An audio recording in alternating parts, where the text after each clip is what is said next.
எல்லாரும் சந்தோஷமா இருக்கீங்களா? Are you happy? நிறைய பேர் சந்தோஷமா இல்ல போலயே, சோகமா வந்துட்டாங்க. மைத்திரி அக்கா எதுக்கு? Are you happy Maithri? சரி, எல்லாரும் சந்தோஷமா இருக்கீங்களா? ஏசப்பா கூட அல்லேலூயா சொல்லலாமா? அல்லேலூயா சொல்லுங்க, அல்லேலூயா சொல்லுங்க திரும்ப. சரி, ஜெபம் பண்ணுமா? உங்களை அதிகமாக நேசித்து வழிநடத்துகிற அன்பின் பரலோக தகப்பனே, இயேசுப்பா, ஆசீர்வாதமான இந்த காலை வேளைக்காக உங்களை நன்றியோடு துதிக்கிறோம் ஸ்தோத்திரிக்கிறோம் தகப்பனே. எங்கள் ஆயுசு நாட்களிலும் இன்னொரு நாளை கூட்டி சேர்த்து கொடுத்து தகப்பனே, உங்களுடைய சமூகத்திற்கு ஓடி வருகிற கிருபைகளை இரக்கங்களின் தகப்பனே, நீ தந்த கிருபைகளுக்காக உங்களுக்கு நன்றி செலுத்துகிறோம்ப்பா. இந்த 3வது நாள் அப்பா ஆண்டவரே, பிபிஎஸ்லும் நாங்கள் கலந்து கொள்ள நீ பாராட்டிய நல்ல கிருபைகளுக்காக உங்களுக்கு ஸ்தோத்திரம் நன்றி செலுத்துகிற தகப்பனே. ஆண்டவரே, இந்த 3வது நாளில் நீங்க எங்களுக்கு ஆசீர்வதித்து கொடுங்க தகப்பனே. இந்த நாளில் எங்கள் பிள்ளைகள் கற்றுக்கொள்கிற கதைகள் வேத பாடங்கள் மூலமாக என் தேவன் உங்களுடைய நாமத்தை நீ மகிமைப்படுத்துவீராக தகப்பனே. எங்கள் பிள்ளைகள் எப்பொழுதும் கற்றுக்கொள்கிறவர்களாக அப்பா, கவனிக்கத்தக்க செவியையும் தகப்பனே, உடைய நாமத்தை அறிக்கைப்படத்தக்க நாவையும் தகப்பனே எங்கள் பிள்ளைகள் கற்றுக்கொடுங்க இயேசுப்பா. தகப்பனே, தாங்கள் கற்றதிலே நிலைத்திருக்கிற கிருபைகளையும் அப்பா, உங்களுடைய சமூகத்திலே எப்பொழுதும் உண்மையாக இருக்கிற கிருபைகளை தகப்பனே நீங்க கொடுக்க முடியாத ஜெபிக்கிறோம் சுவாமி. அப்பா, மோசேயை போல யோசேப்பை போல அப்பா, எங்க பிள்ளைகள் தங்களுக்கு கொடுக்கப்பட்ட பணியிலும் தகப்பனே தங்கள் பெற்றோருக்கும் உமக்கும் கீழ்ப்படிந்து உண்மையுள்ளவர்களாய் விளங்க கட்டளீங்க திரும்பி பாராட்டுப்பா. உண்மையுள்ள மனுஷன் பரிபூர்ண ஆசீர்வாதங்களை பெறுவான்னு சொல்லப்பட்டிருக்கிறது. எங்க பிள்ளைகளுக்கும் இவ்விதமான ஆசீர்வாதங்களை கொடுங்க. பரிபூர்ண ஆசீர்வாதத்தினால எங்க திருச்சபையின் ஒவ்வொரு சிறு பிள்ளைகளையும் நிரப்பி ஆசீர்வதிக்க முடியாது ஜெபிக்கிறோம். இந்த நாளிலும் தகப்பனே, கதைகளை சொல்லுகிறவர்கள், வசனங்களை கற்றுக் கொடுக்கிற பிள்ளைகள் தகப்பனே, பாடங்களை கற்றுக் கொடுக்கிற ஒவ்வொருவரையும் தகப்பனே ஆண்டவரே, நீங்க உங்களுடைய பரம ஞானத்தினால் நிரப்புங்க, அவர்களையும் நடத்துங்க இயேசுப்பா. உங்களுடைய கரங்களை ஒப்புக் கொடுக்கிறப்பா. எங்களுக்கு நீங்க ஆலோசனை கருத்தராக இருங்க அப்பா. எங்களுக்கு கூடவே இருந்து நடத்துகிற அம்மாவையும் குருவானவர் ஐயாவும் உங்களை கருத்தை தருகிறோம். ஆசீர்வதிங்க. உங்களுடைய நல்ல ஞானம் உங்களை ஒவ்வொரு நாளும் நிரப்பி நடத்த முடியாது ஜெபிக்கிறோம். உங்களுடைய பலன் அவர்களை தாங்க முடியாத ஜெபிக்கிறோம். ஆண்டவரே, உங்களுடைய ஊழியக்காரர்களை நீ பிரியமாய் இருக்கிறீர்கள் என்பதை அறிகிறோம் சுவாமி. இன்னுமாய் நீ நடத்த முடியாது ஜெபிக்கிறோம். இந்த ஊழியத்திற்காக கொடுக்கிறவர்கள் ஜெபிக்கிறவர்கள் ஒவ்வொருவரையும் நீங்க ஆசீர்வதிக்க முடியாது ஜெபிக்கிறோம். இதை பொறுப்படுத்திக் கொள்ளும் வழி நடத்தி செல்லும் மீட்பெரும் ரட்சகருமாகிய இயேசுவின் இன்ப நாமத்தில் ஜெபிக்கிறோம் ஜீவனுள்ள நல்ல பிதாவே.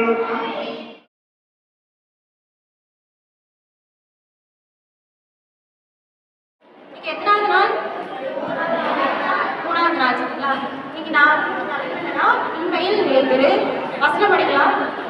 பொய் உதடுகள் கர்த்தருக்கு அருவருப்பானவைகள், உண்மையாய் நடக்கிறவர்களோ அவருக்கு பிரியம்.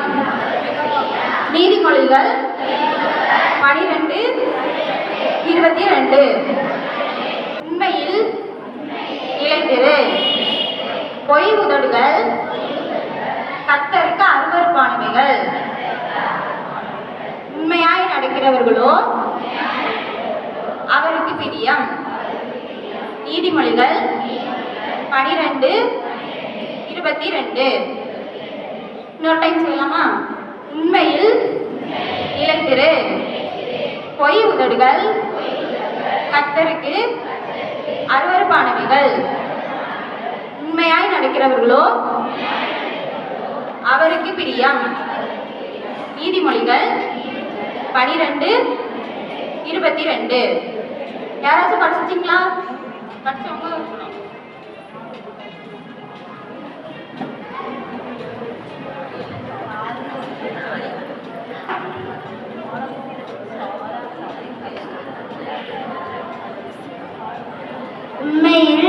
நிலைத்திரு. பொய்யுடைகள் கர்த்தருக்கு அருள்பானவைகள். உண்மையில் நடக்கிறவனோ அவருக்கு பெரிய. நீதிமொழிகள் 12:22. உண்மையில் நிலைத்திரு. பொய் உதடுகள் கர்த்தருக்கு அருவருப்பானவைகள். உண்மையானவர்களோ அவருக்கு பெரிய. நீதிமொழிகள் 12:22. உண்மையிலே நிலைத்திரு.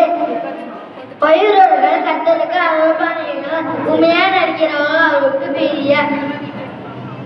நீதிமொழிகள் 12:22. உண்மையில் நிலைத்திரு. பொய் உதடுகள் கர்த்தருக்கு அருவருப்பானவை. உண்மையாய் நடக்கிறவர்கள் கர்த்தருக்கு பெரிய. நீதிமொழிகள் 12:22. உண்மையில் நிலைத்திரு. பொய் உதடுகள் கர்த்தருக்கு அருவருப்பானவைகள். உண்மையில் நடக்கிறவர்களோ கர்த்தருக்கு பிரியம். நீதிமொழிகள் 12:22.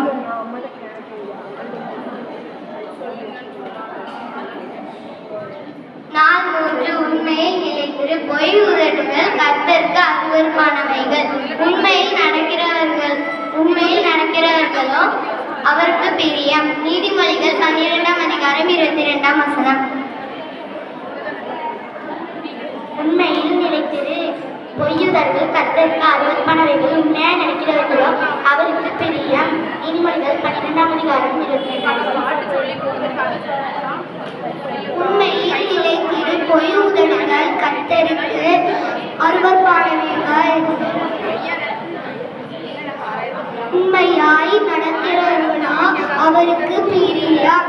நீதிமொழிகள் 12:22. உண்மையில் நிலைத்திரு. பொய்யுதடுகள் கர்த்தருக்கு அருவருப்பானவைகள். அவருடைய வழிகளில் நடக்கிறவர்கள். உண்மையாய் நடக்கிறவர்களோ அவருக்கு பிரியம். நீதிமொழிகள் 12:22.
உண்மையில நிலைச்சிருந்தாருன்னு சொல்லி பார்ப்போம். சரியா? கேயாசின்னு சொல்லி எலிசாவின் வேலைக்காரன் ஒருத்தர் இருந்தாரு. சரியா? எலிசா வந்து ஒரு தீர்க்கதரிசி. தீர்க்கதரிசினா எப்படிமா? தீர்க்கதரிசினா யாரு? தீர்க்கதரிசினா என்ன அர்த்தம்? தீர்க்கதரிசினா என்ன அர்த்தம் யாருக்கா தெரியுமா? வரப்போகிற காரியங்களை முன்கூட்டியே ஏசப்பா அறிவிச்சிருவாங்க. சரியா? தீர்க்கதரிசிக்கு அவங்க தான் தீர்க்கதரிசி. எலிசா தீர்க்கதரிசியோட வேலைக்காரர் வந்து கேயாசி. சரியா? இப்போ நாகமான்கிறவரை யாருக்கெல்லாம் தெரியும்? நாகமான்கிறவரை யாருக்கெல்லாம் தெரியும்? அவருக்கு ஒரு வியாதி இருந்தது. என்ன வியாதின்னு தெரியுமா? குஷ்டரோகம். சரியா? அவர் வந்து சீரியா ராஜாவின் படைத்தலைவனா இருந்தாரு. அவருக்கு வந்து குஷ்டரோகம் இருந்துச்சு. குஷ்டரோகம்னா என்ன? குஷ்டரோகம்னா என்ன? இப்போ ஒரு கையில குஷ்டரோகம் வந்ததுன்னா அந்த இடம் வந்து அழுகி அப்படி கீழே விழுந்துரும். சரியா? அதுதான் குஷ்டரோகம். அந்த சீரியா ராஜாவோட படைத்தலைவனுக்கு குஷ்டரோகம் இருந்துச்சு. சரியா? அப்போ அவர் வந்து எலிசா தீர்க்கதரிசிட்ட வந்து போறாரு குஷ்டரோகம் நீங்கிறதுக்கு. எலிசா தீர்க்கதரிசி சொல்றாரு, யோர்தான் நதியில போய் 7 தரம் முங்க சொல்றாரு. சரியா? எத்தனை தரம் முங்க சொல்றாரு? 7 தரம் முங்க சொல்றாரு. 7 தரம் முங்கினோடனே அவரோட குஷ்டரோகம் வந்து சரியாகிடுது. அப்போ அவர் வந்து குஷ்டரோகம் சரியானா அவருக்கு வந்து சந்தோஷமா இருக்குமா கஷ்டமா இருக்குமா? சந்தோஷமா இருக்குமா கஷ்டமா இருக்குமா? அவ்வளவு நாள் அந்த வியாதியில இருந்தவங்க ரொம்ப சந்தோஷப்பட்டு அந்த எலிசா தீர்க்கதரிசிட்ட போய் காணிக்க கொடுக்க போறாரு. என்னது கொடுக்க போறாரு? நிவினா என்னது கொடுக்க போனாங்க? காணிக்க. சரியா? காணிக்க கொடுக்க போறாங்க. அப்போ வந்து எலிசா சொல்றாரு, உங்க காணிக்க வந்து எனக்கு வேண்டாம் அப்படின்னு சொல்லிட்டாரு. சரியா? அப்போ நாகமான் வந்து வற்புறுத்தி மறுபடியும் சொல்றாரு, இல்ல நீங்க காணிக்கையே வாங்கிக்கோங்க அப்படின்னு சொல்றாரு. அப்போ எலிசா தீர்க்கதரிசி சொல்றாரு, வேண்டாம் அப்படின்னு சொல்லி நாகமான் வந்து அனுப்பி விட்டுறாரு. அப்போ நாகமான் வந்து தன் தேசத்துக்கு திரும்பி போயிட்டு இருந்தாரு. எலிசா தீர்க்கதரிசிக்கு வந்து ஒரு வேலைக்காரர் இருக்காருன்னு சொன்னேன். அவங்க பேர் என்னது? கேயாசி ஒரு வேலைக்காரர் இருக்காரு. அவருக்கு வந்து ரொம்ப கஷ்டமாயிட்டான். எதுக்கு கஷ்டமாயிட்டுனா, ஐயோ நம்ம எஜமான் வந்து அவர் கொண்டு வந்த காணிக்கைய வேண்டாம்னு சொல்லிட்டாரு. அப்போ நான் போய் அந்த காணிக்கையை வாங்க போறேன் அப்படின்னு சொல்லி நாகமான் பின்னாடியே ஓடுதாரு. யாரு? சத்தமா சொல்லுங்க. கேயாசி நாகமான் பின்னாடியே ஓடுறாரு. அப்ப நாகமான் வந்து நீங்க சுக செய்தி தான் கொண்டு வரீங்களா அப்படின்னு கேக்குறாங்க. யாரை பார்த்து கேக்குறாங்க? யாரை பார்த்து? கேயாசி பார்த்து கேக்குறாங்க. அப்போ கேயாசி சொல்றாரு, அம்மா தீர்க்கதரிசியின் புத்திரர்கள்ல 2 பேர் இப்பதான் வந்தாங்க. அவங்களுக்கு ஒரு மாற்று வஸ்திரமும் 2 மாற்று வஸ்திரமும் 1 தாளந்து வெள்ளியும் கேட்டாங்க. உங்கள்கிட்ட வந்து வாங்கி கொள்ளும்படி எஜமான் என்னை அனுப்பினார் அப்படின்னு சொல்றாங்க. அவன் பொய் சொன்னானா உண்மையை சொன்னானாமா? பொய் சொன்னானா உண்மையை சொன்னானா? பொய் சொல்லிட்டான். எஜமான் அனுப்புனாரா? எஜமான் அனுப்புனாரா? அனுப்பல. அவனே போய் என் எஜமான் சொன்னாருன்னு சொல்லி வாங்கிட்டு வந்துட்டான். வாங்கிட்டு வந்து அவங்க 2 வேலைக்காரங்கள்ட்ட கொடுத்து வீட்டுல கொண்டு போய் வைங்கன்னு சொல்லிட்டான். எங்க கொண்டு போய் வைக்க சொன்னாங்க? எங்க? வீட்டுல கொண்டு போய் வைங்கன்னு சொல்லிட்டு அவர் வந்து எலிசா தீர்க்கதரிசி முன்னாடி நல்ல பையன் மாதிரி நின்றுட்டாரு. சரியா? அப்ப எலிசா தீர்க்கதரிசிக்கு வந்து முன்கூட்டியே தெரியுமா தெரியாதா? தீர்க்கதரிசினா என்னன்னு சொன்னேன்? தீர்க்கதரிசினா என்னன்னு சொன்னேன்? முன்னாடி நடக்க போகிற காரியங்களை ஏசப்பா வெளிப்படுத்துவார். அப்படிதானே? இதையும் அப்ப வெளிப்படுத்தியிருப்பாரு. அப்ப எலிசா தீர்க்கதரிசி கேட்கிறாங்க, கேயாசியே நீ எங்கே இருந்து வந்தாய் அப்படின்னு கேட்கிறாங்க. என்ன கேட்கிறாங்க? என்ன கேட்டாங்க? அப்போ அவன் உண்மையை சொல்லியிருந்தா கூட மன்னிச்சிருப்பாரு. ஆனா அவன் சொல்லிட்டான், நான் எஜமானே நான் இங்கதான் இருந்தேன், நான் இங்கதான் இருந்து வாரேன் அப்படின்னு சொல்லி பொய் சொல்லிட்டான். என்ன சொல்லிட்டான்? அப்போ எலிசா தீர்க்கதரிசி வந்து கர்த்தருக்கு முன்னாடி நீ பொய் சொன்னதுனால இந்த குஷ்டரோகம் வந்து உன்னையும் சந்ததியும் பிடிக்கும் அப்படின்னு சொல்லிட்டாரு. சரியா? அதே மாதிரி கேயாசிக்கு வந்து குஷ்டரோகம் வந்துட்டு எதனால வந்துச்சு? பொய் சொன்னதுனால. அப்படிதானே? பொய் உதடுகள் கர்த்தருக்கு என்னது? உண்மையா நடக்கிறது தான் ஏசப்பாக்கு பிரியமா இருப்பாங்க. நீங்களும் அதே போல உண்மையா நடப்பீங்களா? கிளாஸ்லயும் சரி, வீட்டுல பெற்றோர்டையும் சரி, எல்லா விஷயங்களிலும் உண்மையா இருக்கணும். சரியா? உண்மையா இருந்தா ஏசப்பா நம்மள உயர்த்துவாங்க. வாட்டர்மெலன் ஸ்லைஸ் வாட்டர்மெலன் ஸ்னாக்ஸ்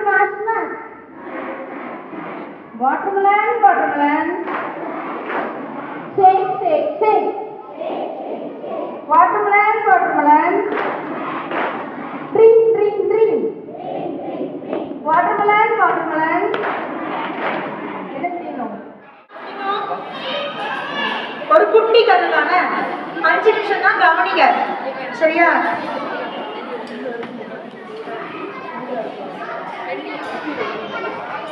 கவனிங்க, ஒரு குட்டி கதை சரியா? இன்னைக்கு தலைப்பு என்னமா?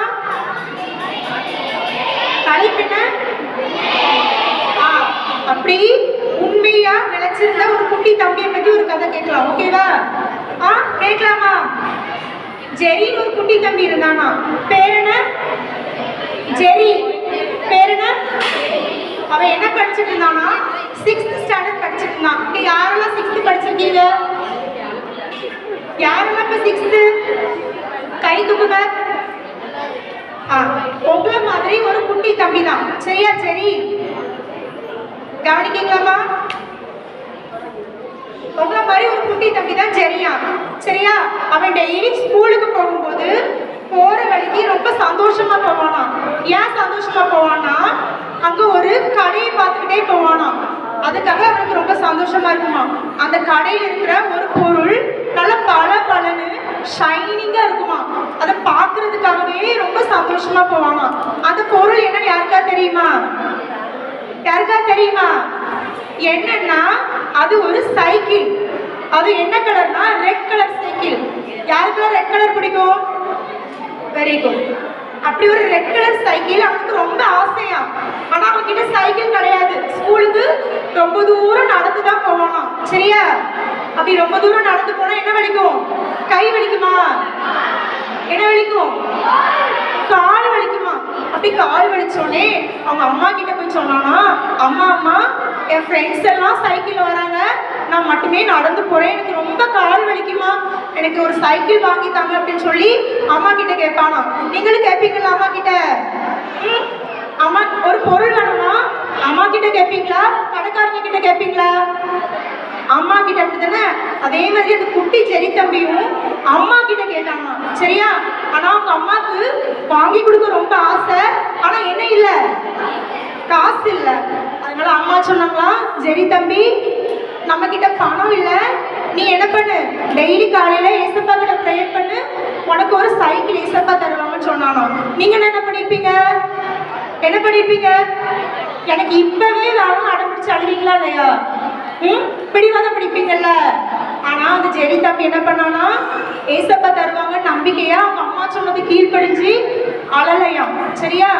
டெய்லி என்ன பண்ணுவானா, அதை நினைச்சு அம்மா ஏசப்பா எனக்கு காலையில ஒரு சைக்கிள் தாங்கன்னு என்ன பண்ணுவானா, காலையில ப்ரேயர் பண்ணுவானா. என்ன colour cycle? Red colour cycle சரியா? இதான் அந்த சைக்கிள்.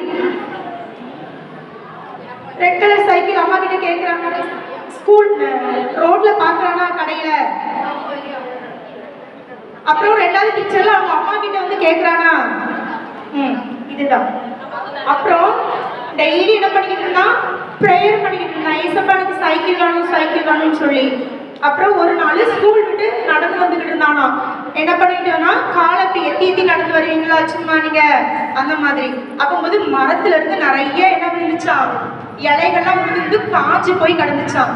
அப்போது எனக்கு நிறைய தூசி கிடக்குல, அது இப்படி ஒரு தட்டுனானா என்னாச்சா, அங்க இருந்து ஒரு பெரிய பர்ஸ் போய் தூரம் போய் கிடந்துச்சான். என்ன கிடந்துச்சு?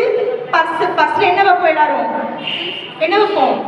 பணம், காசு வச்சிருக்கோம் அப்படித்தானே? அந்த பர்ஸை திறந்து பார்த்தானா நிறைய காசு இருந்துச்சான். அதை பார்த்தோன்னே நீங்க என்ன நினைப்பீங்க? கவலையா இருப்பீங்களா? சந்தோஷப்படுவீங்களா? சந்தோஷமா இருக்கும் அப்படித்தானே?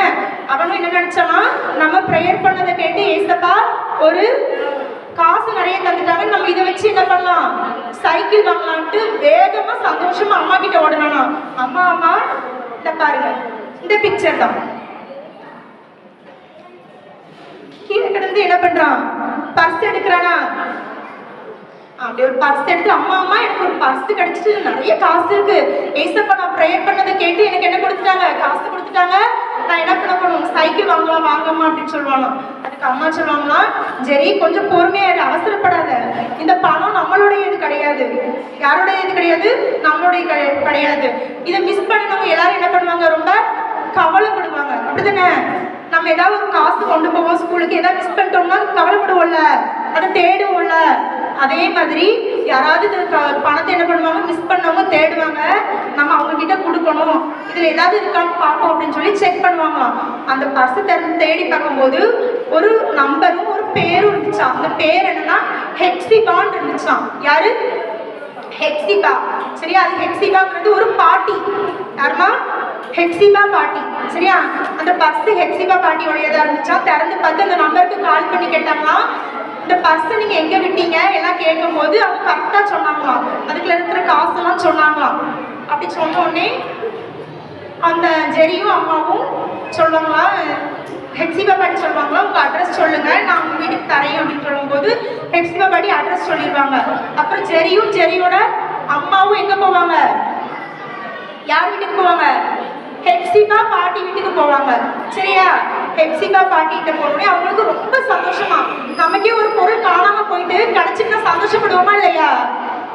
அதே மாதிரி இந்த பாட்டிக்கு ரொம்ப சந்தோஷமா, அதை பார்த்து ஜெரிக்கும் சந்தோஷமா, நம்ம நல்லதுதான் செஞ்சிருக்கோம், இந்த பாட்டி ரொம்ப சந்தோஷப்படுறாங்க. அந்த பாட்டி கவனிங்க, அந்த பாட்டி ரொம்ப கஷ்டப்படுறவங்க, ஏழ்மையானவங்க.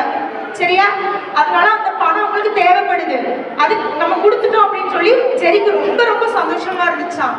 அப்புறம் என்ன பண்ணாங்கன்னா, பாட்டிக்கு வந்து இந்த நமக்கு ஒரு பொருள் கிடைச்சிட்டு அப்படின்னோடனே ஜெரிக்கு ஏதாவது ஒரு கிஃப்ட் கொடுக்கணும்னு ரொம்ப ஆசைப்பட்டாங்க.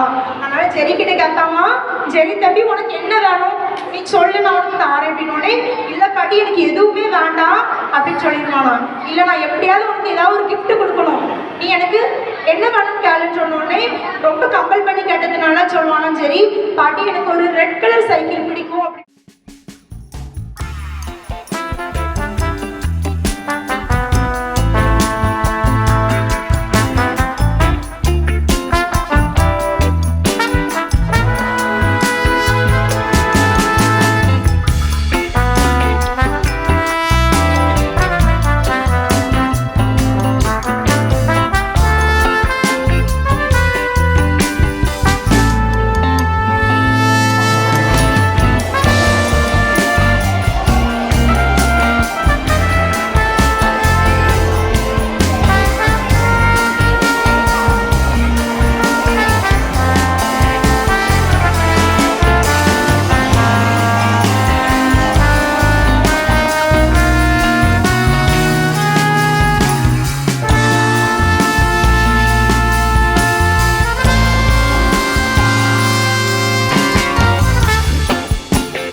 யாருக்கெல்லாம் ஆசையா இருக்குது?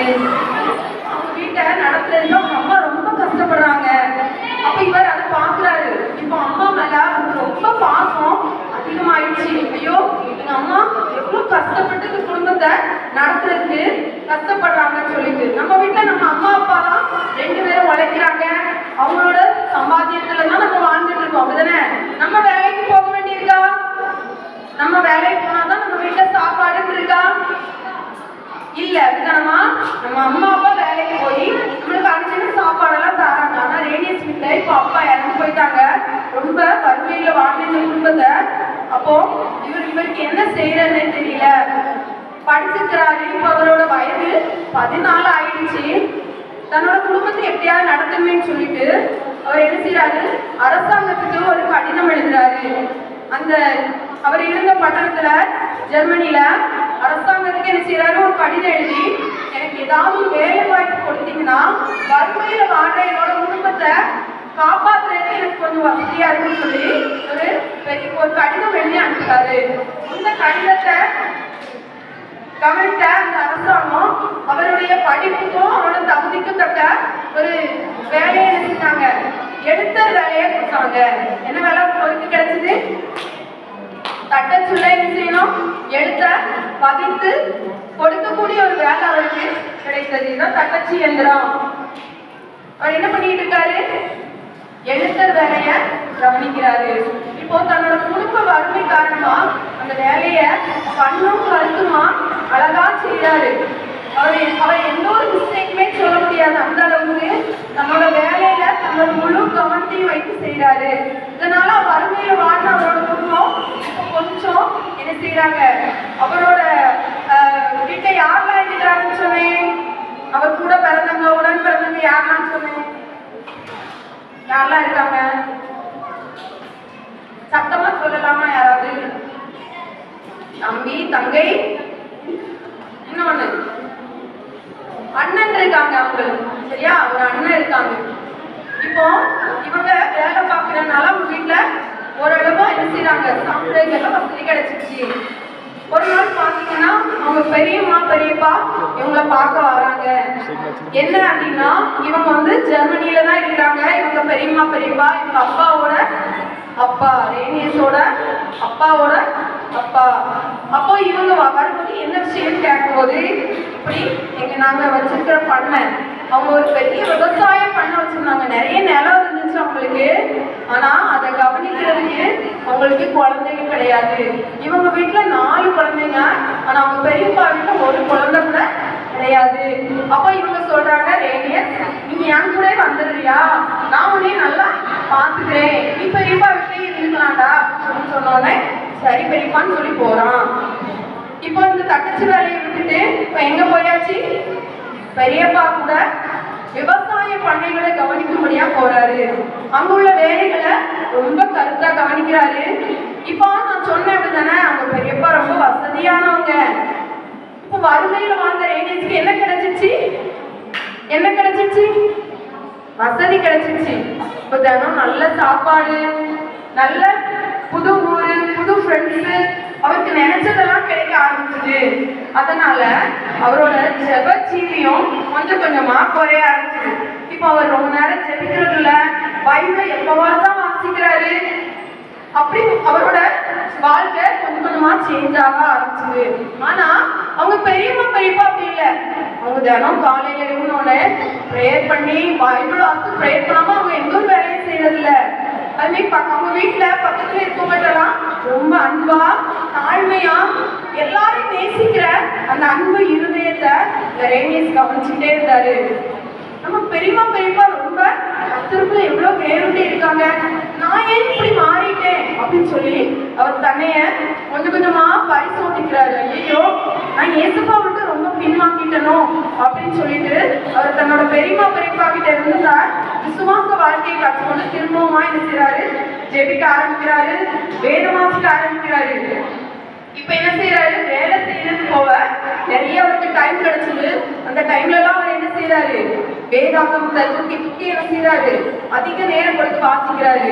வாசிக்கிறது மாத்திரம் இல்ல, சர்ச்சுக்கு ஒழுங்கா என்ன செஞ்சாரு, போக ஆரம்பிச்சாரு. சர்ச்சு காரியங்களை என்ன செஞ்சாரு, கலந்து கொள்ள ஆரம்பிச்சாரு.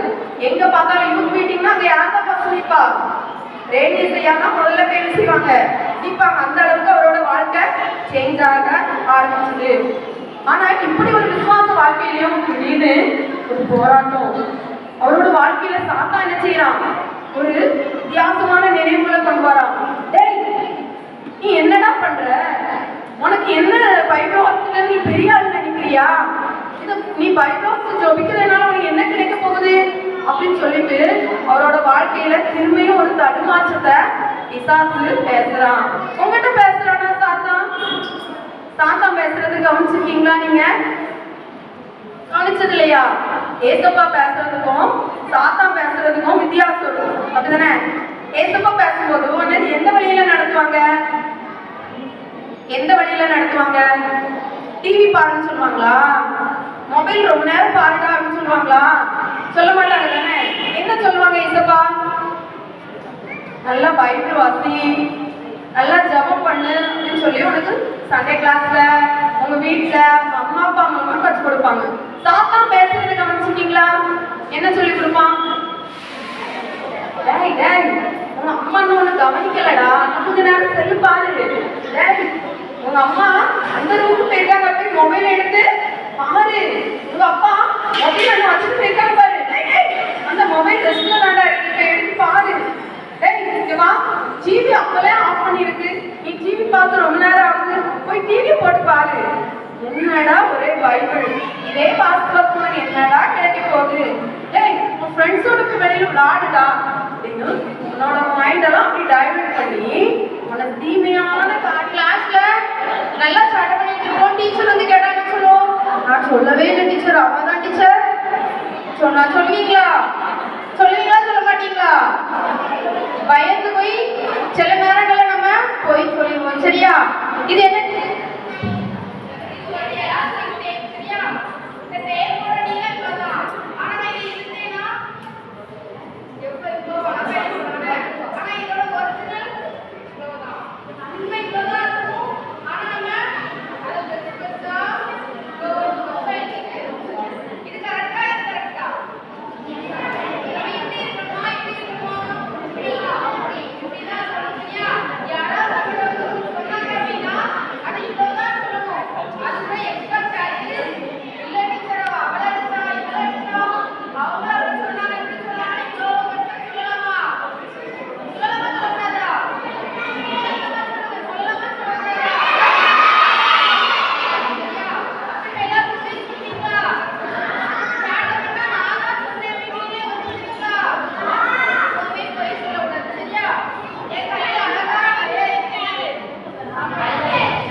சந்தோஷமா இருக்கும். என்னையதான் கூப்பிட்டு சாக்லேட் தர போறாங்க அப்படின்னு. இப்ப நான் அந்த சாக்லேட்டை ஜோனிகா கொடுப்பேன், சரியா? ஜோனிகா முன்னாடிவா. சரி, இதை ஓப்பன் பண்ணு. உனக்கு ஏன்னா இந்த சாக்லேட்டை சாப்பிட்டு உள்ள என்ன இருக்கு? கல் அப்படிதானே? வாங்கும்போது சந்தோஷமா வாங்கினா, ஆனா உள்ள பார்த்தா கல்லுதான் இருக்கு. நீங்க அப்படின்னா சில பேரை பார்க்கறதுக்கு சாக்லேட் மாதிரி நல்லா அழகா இருக்கும், நல்லா அழகா ட்ரெஸ் பண்ணிட்டு இருப்போம். என்கிட்ட 5 சாக்லேட் இருக்கு, 5மே கல்லு தான், சரியா? வெளியில பார்க்கறதுக்கு அழகா இருக்கும், ஆனா உள்ள எடுத்து பார்த்தா கல்லு. நமக்குள்ள என்ன இருக்கு? பொய், சரியா? பார்க்கறதுக்கு அழகா இருக்கும், ஆனா உள்ள பார்த்தா என்ன இருக்கும்? கல்லு இல்ல, பொய் இருக்கும், சரியா? நம்ம உள்ளத்துக்குள்ள என்ன இருக்கு? பொய். ஆனா இன்னைக்கு நம்ம என்ன தலைப்பு பார்ப்போம்? உண்மையா இருக்கணும்னு சொல்லி நம்ம பார்ப்போம், சரியா? இந்த சாக்லேட்டை பத்தி நல்லா அழகா பளபளன்னு நல்லா அழகான ட்ரெஸ் போட்டு அழகா வந்தா மட்டும் போதாது, நம்ம உள்ளத்துல என்ன இருக்கணும்? உண்மை இருக்கணும், சரியா? இருப்பீங்களா எல்லாரும்? உண்மையா இருப்பீங்களா? பொய் சொல்ல மாட்டீங்களா? சொல்லுவீங்களா சொல்ல மாட்டீங்களா? பொய் சொல்லக்கூடாது, சரியா? அதனால எல்லாரும் கண்ணு மூடுங்க. அன்பின் பரம தகப்பனே, அப்பா ஆசீர்வதிக்கப்படலாம் இந்த மதிய வேலைக்காக உமக்கு நன்றி ராஜா. இந்நாளிலே கூட இந்த 3வது நாள் பிபிஎஸ்சி காண நீ கொடுத்த கிருபைகளுக்காக உமக்கு நன்றி செலுத்துகிறோம் சுவாமி. அப்பா இந்த நாளிலே கூட உண்மையில் நிலைத்திரு என்று சொன்ன தலைப்பின் கீழாக அப்பா நாங்கள் வேத வார்த்தைகளை கேட்டோம். எங்களுடைய வாழ்விலையும் நாங்கள் உண்மையில் நிலைத்திருந்து எங்க கூடவே இருந்து வழி நடத்துங்க சுவாமி. நாளிலே வந்திருக்கிற 200 பிள்ளைகளை உடைய கரத்துல கொடுக்கிறோம் ராஜா. அதே போல 24 ஆசிரியர்கள் வாலண்டியர்ஸ் ஒவ்வொருவரையும் நீ ஆசீர்வதிங்க ராஜா. எங்களுக்காக உணவு சமைத்து தயார்படுத்தி கொடுத்த பரங்களை நீ ஆசீர்வதிங்க. இந்த நாளிலே பிள்ளைகளுக்காக கூல் ட்ரிங்க்ஸ் கொடுத்த அப்பா ஒய் தெய்வமானிக்க மன்னனுக்காக உங்களுக்கு நன்றி செலுத்துகிறோம். அவங்க குடும்பங்களை நீங்க ஆசீர்வதிங்க. அதே போல பிள்ளைகளுக்கு மதிய உணவு வழங்கியிருக்கிற அப்பா எங்க மேட்டூர் சபையின் சண்டே ஸ்கூல் பிள்ளைகள் ஒவ்வொருவரும் செலுத்தின காணிக்கைகள் மூலமாக சண்டே ஸ்கூல் மூலமாக இந்த நாளில் மதிய உணவு பிள்ளைகளுக்கு வழங்கப்படுகிறது சுவாமி. அந்த பிள்ளைகளை நீங்க ஆசீர்வதித்து பலப்படுத்துங்க ராஜா. அப்பா இந்த நாளையே நாங்கள் கேட்ட வார்த்தைகளின் படியாக அப்ப பொய் உதடுகள் கர்த்தருக்கு அருவருப்பானது என்று சொல்லி பார்க்கிறோம் ராஜா. உண்மையுள்ள மனுஷன் பரிபூர்ண ஆசீர்வாதத்தை பெறுவான் என்று சொன்னீரேன். எங்களுடைய வாழ்க்கையை நாங்கள் உண்மையை நிலைத்திருங்க. எங்களுக்கு நல்ல கிருபைகளை கொடுத்து ஆசீர்வதித்து வழி நடத்துங்க. தொடர்ந்து ஆண்டவரை நாளைக்கு மத்தியானம் 2 மணிக்கு இந்த இடத்துல கூடி அப்பா எல்லாரும் ஏசப்பா உடைய சத்தியத்தை அறிந்து கொள்ளும் கிருபைகளை நீங்க கொடுங்க. ஒவ்வொருவரையும் இந்த கரத்திலே தாழ்த்தி அர்ப்பணிக்கிறோம். இயேசுவின் நாமத்தில் ஜெபிக்கிறோம் நல்ல பிதாவே.